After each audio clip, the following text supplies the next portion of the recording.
Republican party of India Athawale गटाची जिल्हा बैठक जळगाव जामोद येथील शासकीय विश्रामगृहात काल दिनांक 1 फेब्रुवारी रोजी दुपारी 12 वाजता संपन्न झाली।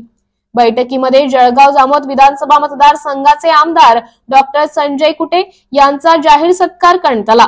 यावेळी आयोजित कार्यक्रमाचे अध्यक्षस्थानी रिपाईचे जळगाव जामोद तालुका अध्यक्ष संतोष वानखडे हे होते।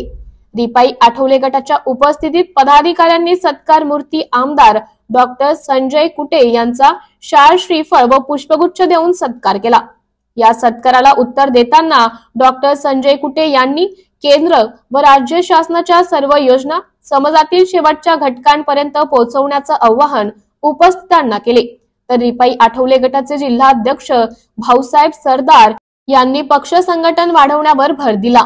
त्यानंतर रिपाईचे जिल्हा अध्यक्ष भाऊसाहेब सरदार यांच्या नेतृत्वात पक्षाच्या तालुका अध्यक्ष पदांची नावे जाहीर करण्यात आली।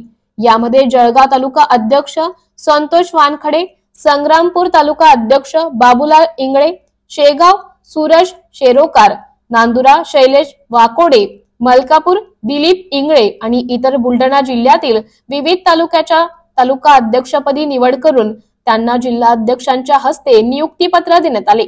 याशिवाय जिल्हा उपाध्यक्ष म्हणून भगवान इंगळे, सुनील इंगळे, जिल्हा सचिव भास्कर भटकर, दुर्योधन तायडे शहर अध्यक्ष, अमर तायडे तालुका सचिव, याशिवाय रोशनीताई कबीरदास यांची महिला आघाडीच्या जिल्हाध्यक्षपदी निवड करण्यात आली। कार्यक्रम यशस्वी पार पाडण्याकरिता जळगाव तालुका अध्यक्ष संतोष वानखडे यांनी विशेष परिश्रम घेतले। MCN न्यूज मराठी करिता प्रतिनिधी उत्तम आगरकर, जळगाव। त्याचाच परिपाक आहे की 5व्या वेळेस जे का आपल्या सामाजिक याच्यातले असते, गोरगरिबांचे, दीनदलित, वंचितांचे जे काही प्रश्न असले किंवा त्यांच्या काही समस्या असल्या तर आपण केव्हाही तुमच्यासाठी दरवाजा उघडा आहे। कधी यायचं, हक्कानं सांगायचं, सगळ्यांचे कामं जे आहेत आणि शेवटी आपण राजकारणामध्ये काम करणं कशासाठी करतो हे एकदा ठरवून घ्यायचं। एक तर आपले विचार जे आहेत, रिपब्लिकन इंडियाचा जन्म जो आहे तो कसा झाला माहिती आहे सगळ्यांना, डॉक्टर बाबासाहेब आंबेडकरांनी स्थापन। त्यामुळे त्या विचारांवर आपल्याला पुढे न्यायचे आहेत आणि ते विचार हेच आहेत की दीन दलित, दुबळा, कष्टकरी, वंचित समाज जे आहेत त्यांच्या भावना समजून घेऊन त्यांच्या समस्या सोडवणे आणि त्याला मुख्य प्रवाहामध्ये आणून जे भारतीय जनता पार्टीचं ध्येय आहे अंत्योदय, म्हणजे त्या गरिबाच्या जीवनामध्ये सामाजिक आणि आर्थिक परिवर्तन करणे, हे भारतीय जनता पार्टी आणि तेच बाबासाहेबांचे होते। त्यामुळे त्या पद्धतीनं आपण एक चांगलं नेटवर्क तयार करून आता त्या नेटवर्कच्या माध्यमातून जे वंचित समाजातले आपले जे गरीब आहेत त्यांच्या काय ज्या योजना भारताच्या असतील किंवा महाराष्ट्राच्या असतील तसे आम्ही नेटवर्कच्या माध्यमातून पोहोचवतो। त्याच्यात तुमचंही सहकार्य आहे, ते वाढलं पाहिजे। आणि शेवटी काय, आपण राजकारणामध्ये आलो तर आपण सेवा केली पाहिजे आणि सेवा करण्यासाठी सगळ्यात मोठं साधन असते की तुमच्यावर सत्ता असली पाहिजे। सत्ता असली तर कामं लवकर होतात आणि म्हणून गरिबाच्या फार छोट्या छोट्या आशा आकांक्षा असतात तुमच्याकडून, काही दिले काही हे नाही पाहिजे, ठेकेदारी द्या, फिरू करा, सुरू करा, आम्हाला श्रीमंत असे नसतात बिचारे एकदम।